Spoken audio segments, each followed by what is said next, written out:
Teyyen. Vay. Kim? Vay dura köşümü giydim. Yine ben sana ayttım aygı. Yatıp bilmedin mi aygı? Senem üçün aynanı kapkam.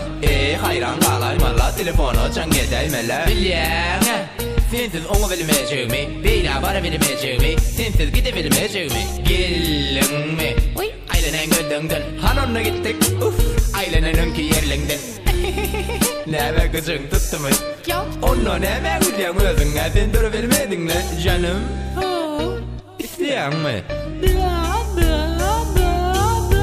Nemeden başlayayım canım? Yukarı aşak mı? Düşünebilmedim canım ya eylak. Yeylak mı? Seni ben nekili söyyenimi bilen misin canım? Kalır sana ayağım onu harekete başlayayım sat sat. Oh yes. Canım sağ ol, ölür yanla wow. Ellemesine kopardın ha vay sen etken. Gel seni verik ne etken. Ay anırımdan sen etken canım. Lübiş minya.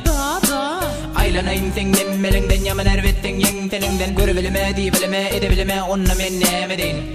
Eminim durunumdan egilip durunum oy. Bilal. Vay canım gelaya, bir edek bir aya. Gönlüme düğmeye. Hayır işte. Ay neden ayırt hoğur.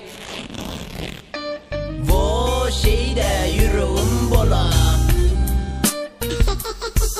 Ay öyle